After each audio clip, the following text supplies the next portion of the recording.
ഒത്തിരി ഒത്തിരി സ്വപ്നങ്ങൾ സീരിയലിൻ്റെ ഏറ്റവും പുതിയ പ്രൊമോ റിവ്യൂയിലേക്ക് എല്ലാ കൂട്ടുകാർക്കും സ്വാഗതം. അങ്ങനെ വർഷയ്ക്ക് വിവേകിനോട് വളരെയധികം ഇഷ്ടം തോന്നി തുടങ്ങുന്നുണ്ട്. അങ്ങനെ വർഷ തൻ്റെ ഇഷ്ടം തുറന്നു പറയാൻ ശ്രമിക്കുമ്പോഴെല്ലാം ശ്രീനാഥിനെക്കുറിച്ചുള്ള ഓർമ്മകളും ചിന്തകളും കാരണം വർഷയ്ക്ക് അത് തുറന്നു പറയാൻ സാധിക്കുന്നില്ല. അങ്ങനെ മനസ്സ് വിഷമിച്ചിരിക്കുന്ന വർഷയെ കാണുന്ന അഞ്ജു വർഷയുടെ മനസ്സിൻ്റെ വിഷമങ്ങളെല്ലാം മനസ്സിലാക്കുന്നുണ്ട്.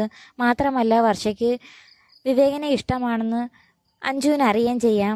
എന്നാൽ ശ്രീനാഥിനെക്കുറിച്ചുള്ള ഓർമ്മകളും അതുപോലെ തന്നെ വർഷ ഒരിക്കലും വിവേകിനെ വിവാഹം കഴിക്കാതിരിക്കാൻ വേണ്ടി രണ്ടാനച്ഛനും ചന്ദ്രദാസും പോലെയുള്ളവർ ചെയ്യുന്ന ചതിക്കുഴികളിലും വീണ് വർഷ തൻ്റെ ഇഷ്ടം തുറന്നു പറയാത്തതാണെന്ന് മനസ്സിലായ അഞ്ജു വർഷയോട് ചോദിക്കുന്നുണ്ട്, നീ നിൻ്റെ മനസ്സിനോട് തന്നെ ചോദിച്ചു നോക്ക്, നിനക്ക് വിവേകിനെ ഇഷ്ടമാണോ അല്ലയോ എന്ന്.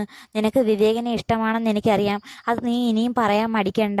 ശ്രീനാഥ് ഇനി ഒരിക്കലും തിരിച്ചു വരില്ലെന്ന് സത്യം അഞ്ജു വർഷയെ പറഞ്ഞ് മനസ്സിലാക്കുന്നുണ്ട്. ഇതേ സമയം വസുന്ധരയാണെങ്കിൽ ശർമിളയോട് പറഞ്ഞ് ശിവനന്ദയുടെയും വിവേകിൻ്റെയും വിവാഹം ഉറപ്പിച്ചത് കാരണം തൻ്റെ മനസ്സിലുണ്ടായിരുന്ന ഇഷ്ടം വിവേകിനോട് പറയുന്നുണ്ട്. ആ സമയം വിവേക് അത് എതിർക്കുമ്പോൾ വസുന്ധര പറയുന്നുണ്ട്, കണിമംഗലത്തെ വസുന്ധരയുടെ മകനാണ് നീയെങ്കിൽ അമ്പനാട്ട് ശർമിളയുടെ മകളായ ശിവനന്ദയുമായി നിന്റെ വിവാഹം നടത്തുക തന്നെ ചെയ്യുമെന്ന് വിവേകിനോട് വാശിക്ക് പറഞ്ഞിട്ട് ദേഷ്യത്തിൽ അങ്ങനെ വസുന്ധര പോകുന്ന സമയത്താണെങ്കിൽ അത് കേട്ടോണ്ട് വർഷ അങ്ങോട്ടേക്ക് വരുന്നുണ്ട്. ആ സമയത്ത് വിഷമിച്ച് നിൽക്കുന്ന വിവേക് നോക്കുമ്പം വർഷ അത് കേട്ട് വിഷമിച്ച് പോകുന്നത് വിവേകം ശ്രദ്ധയിൽപ്പെടുന്നുണ്ട്. അങ്ങനെ ചെല്ലുന്ന വർഷയോട് ശിവനന്ദ പറയുന്നുണ്ട്, ഇനി എൻ്റെ അമ്മയുടെ എല്ലാ ആഗ്രഹങ്ങളും നമ്മൾ ഒരുമിച്ച് ചേർന്ന് നടപ്പിലാക്കി കൊടുക്കുമെന്ന് പറയുമ്പം വർഷ വിചാരിക്കുന്നത് ശിവയുടെയും വിവേകിൻ്റെയും വിവാഹം നടത്തുന്ന കാര്യമാണ് ശിവനന്ദ പറയുന്നതെന്നാണ് വർഷ വിചാരിക്കുന്നത്. എന്നാൽ ശിവയ്ക്കാണെങ്കിൽ അങ്കിത്ത് ഓരോ കാര്യങ്ങൾ പറഞ്ഞ് മനസ്സിലാക്കിയതിന് ശേഷം വിവേകിനോട് അങ്ങനെ തരത്തിലുള്ള ഒരു ഇഷ്ടവും ഇല്ലെന്ന് മാത്രമല്ല ഒരു ബെസ്റ്റ് ഫ്രണ്ടായിട്ടാണ് ശിവ വിവേകിനെ കാണുന്നത്. ഈ കാര്യങ്ങളൊന്നും വർഷ അറിയാത്തത് കൊണ്ട് തന്നെ വർഷ ഇപ്പോഴും തെറ്റിദ്ധരിച്ചിരിക്കുന്നത് ശിവയ്ക്ക് വിവേകിനെ ഇഷ്ടമാണെന്നും വിവാഹം കഴിക്കാൻ താല്പര്യമുണ്ടെന്നാണ്. അതുകൊണ്ട് താൻ തന്നെ ഒഴിഞ്ഞു മാറാമെന്ന് വർഷ ചിന്തിക്കുകയും ചെയ്യുന്നുണ്ട്. എന്നാൽ വർഷയ്ക്കുണ്ടായ തെറ്റിദ്ധാരണ മാറ്റാനായിട്ട് വിവേക് വർഷയുടെ റൂമിലേക്ക് വരുന്നുണ്ട്.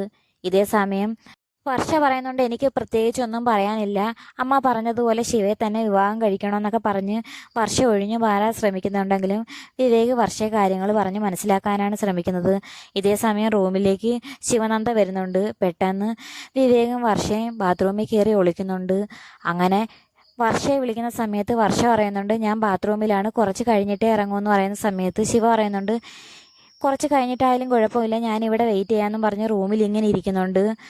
അങ്ങനെ ശിവ റൂമിൽ ഇരിക്കുന്നത് കാരണം പുറത്തിറങ്ങാൻ പറ്റാതെ ബാത്റൂമിനുള്ളിൽ അകപ്പെട്ടിരിക്കുകയാണ് വിവേകും വർഷയും. അങ്ങനെ ശിവ വിവേകിനെയും വർഷയെ ഒരുമിച്ച് കാണുമോ ഇല്ലയോ എന്ന് തന്നെ കാത്തിരുന്ന് തന്നെ കാണാം. അപ്പം വീഡിയോ ഇഷ്ടമായ ചാനൽ സബ്സ്ക്രൈബ് ചെയ്യാനും സപ്പോർട്ട് ചെയ്യാനും മറക്കല്ലേ കൂട്ടുകാരെ.